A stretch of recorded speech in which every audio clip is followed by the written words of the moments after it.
Здравствуйте, мои дорогие! Это канал «После смерти сына. Дневник мамы».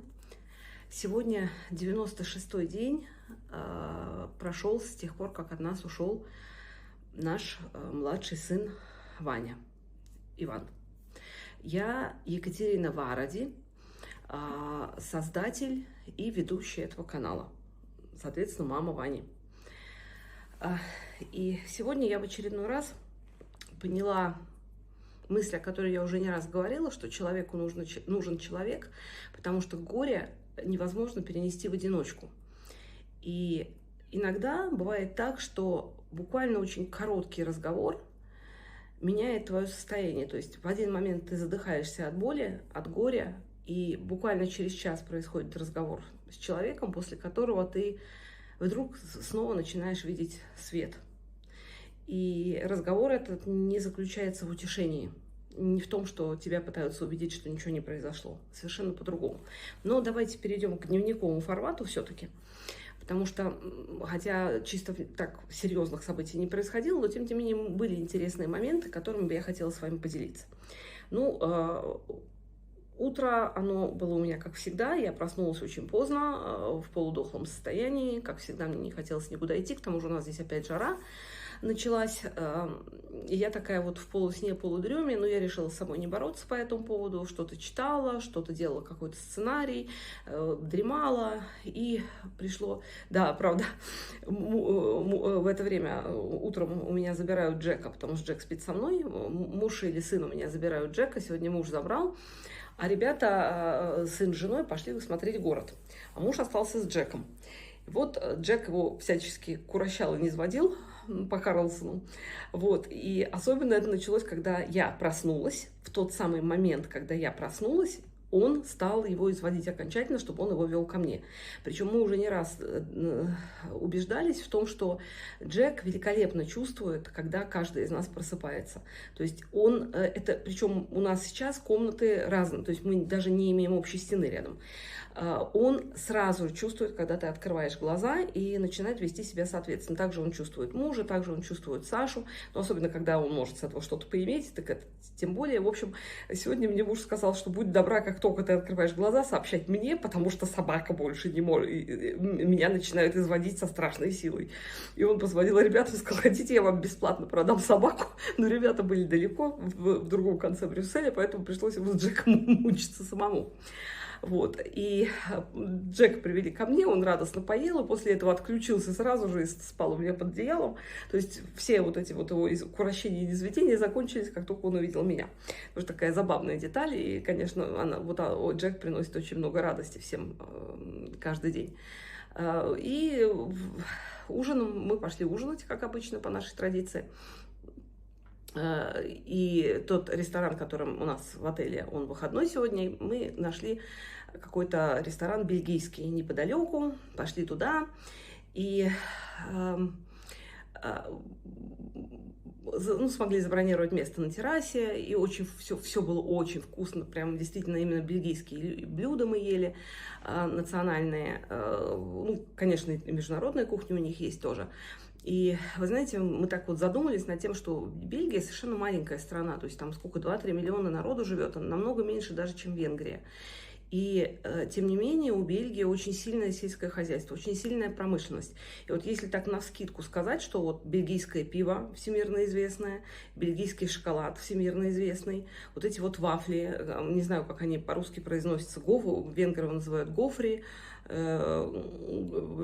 бельгийцы говорят как-то гух, вот так, и вот они их подают свежие, это типа блинчиков, наверное, что-то, но в форме вафли, вот они там дают с мороженым, с шоколадом, со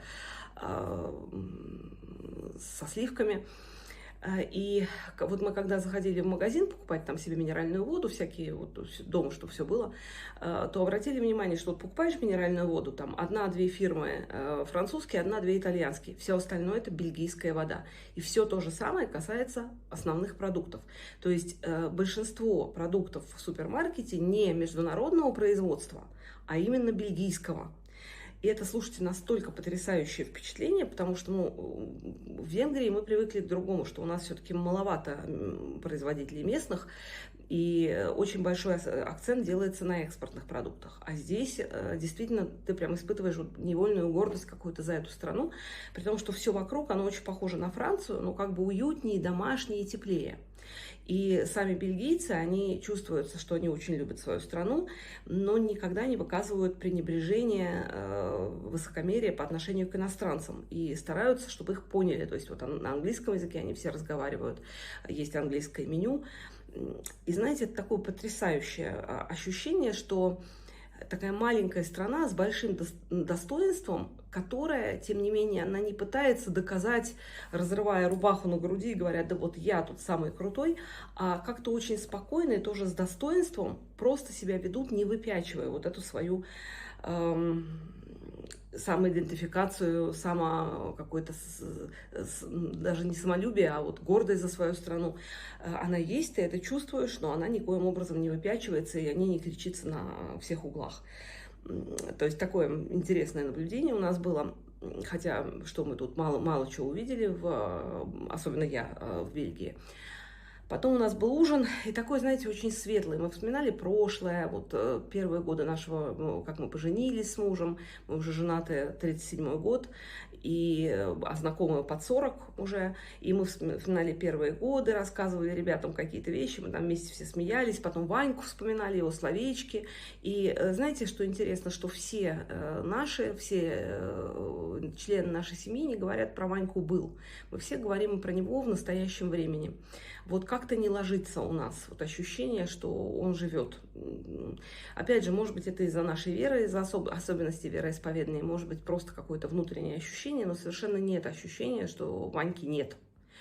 Но потом, когда мы поехали, в смысле, пошли домой, извините, мы проходили по другой стороне улицы, и вдруг я вижу витрину, на которой выставлены какие-то достаточно интересные молодежные вещи. Вот я вижу футболку с таким очень хулиганским, очень нахальным зайцем, и я тут же понимаю, что это футболка прям для Ваньки, потому что он всегда, у него было много таких фирменных словечек, мемов всяких, что-то он сам придумывал, что-то откуда-то брал, и потом он себя всегда называл пожилым кроликом. И у него было такое любимое, он подходил к папе, к моему мужу, говорил: проси прощения. Тот говорит: почему это? Потому что я пожилой кролик. И он настолько это говорил, знаете, вот как у него был такой дар, какого-то юмориста, что ли, я не знаю, он даже когда ты на него злился, невозможно было на него злиться. Он ни в коем случае не по-хамски это говорил, то именно какая-то в нем была такая, и есть, я уверена, сейчас только в другом мире, и такая озорная, озорной юмор, озорное хулиганство такое.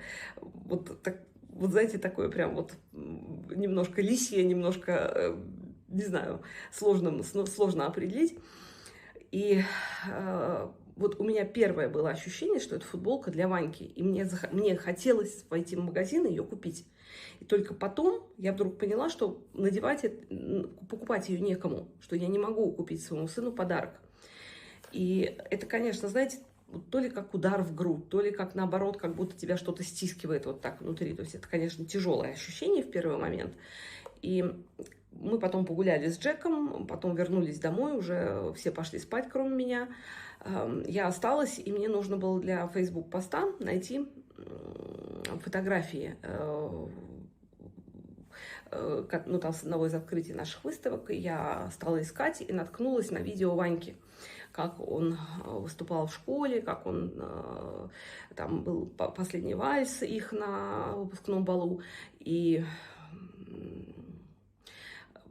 всякие короткие видео. Слушайте, меня так вообще вырубило, то есть я прям вот выла в голос, потому что, невозможно, это просто невозможно. Бывает, когда я смотрю это с радостью, а вот сегодня конкретно вот эта футболка, вот это ощущение, что я не могу ее купить, она меня как-то очень сильно меня это прям очень сильно подкосило.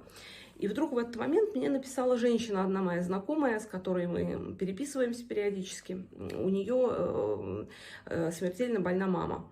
И, конечно, ей сейчас очень тяжело. рак со всеми связанными с этим последствиями, там и лекарства, и больницы, и боли, все что угодно.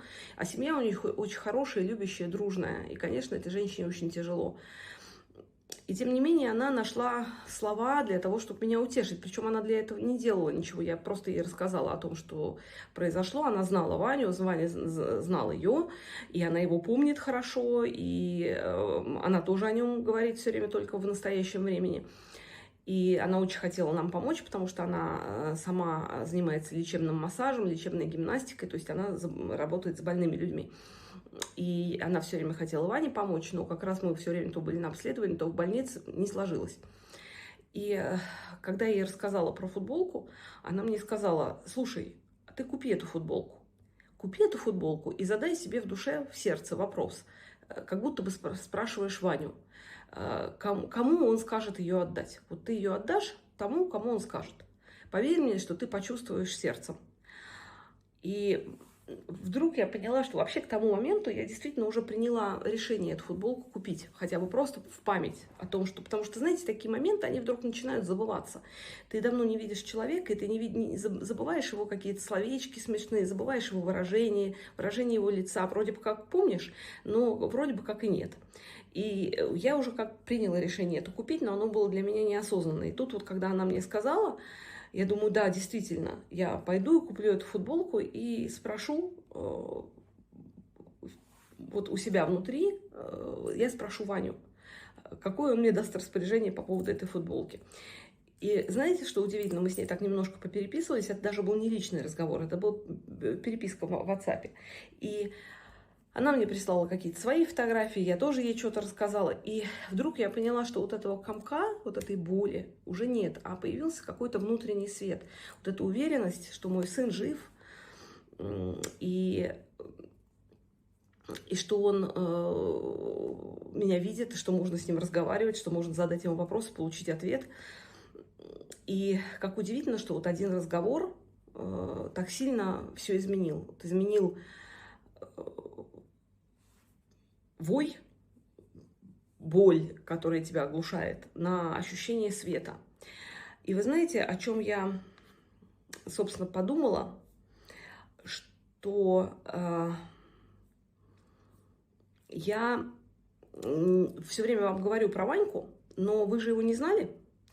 И поэтому я сейчас хочу вставить в свое видео буквально несколько секундное видео про то, какой Ванька был где-то за 1,5 года до ухода, когда еще не была определена его болезнь, и мы были с ним в Португалии. Там буквально вот несколько секунд, но вы просто увидите, какой он был, и вам будет немножко легче его представлять.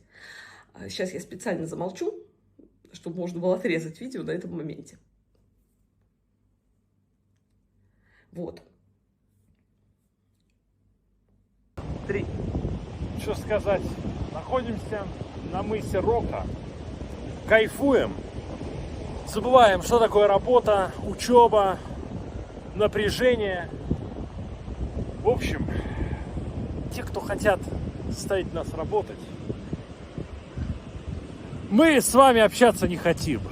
Хотим послать куда подальше, но сил нет, потому что красота заставляет меня помолчать. И теперь, после того, как вы увидели Ваню, я думаю, вам будет легче слушать. Я буду очень рада, если вы пришлете мне фотографии своих близких, о которых вы вспоминаете с теплом. Это будет очень здорово, потому что у нас же канал действительно для такого взаимного общения. И вот сегодняшний вообще разговор, все, что сегодня произошло, меня опять привело к тому, что куда ты, как ты не говори, но все равно человеку нужен человек.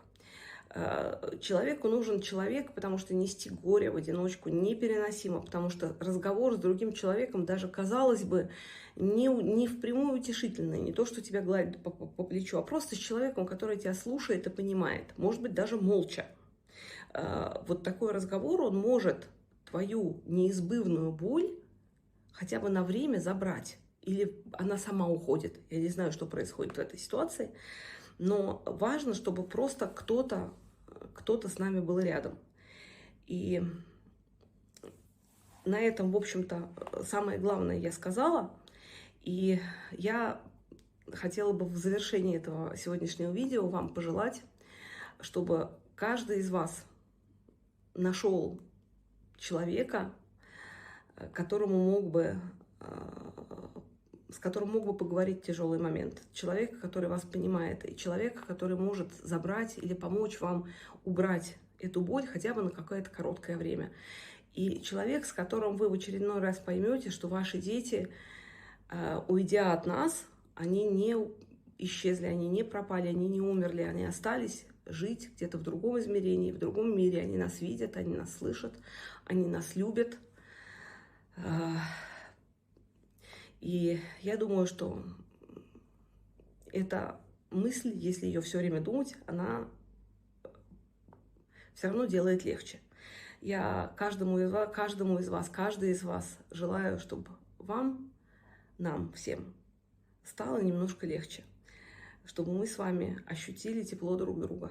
Я вас обнимаю, посылаю вам силы, посылаю любовь, желаю вам тоже очень много сил.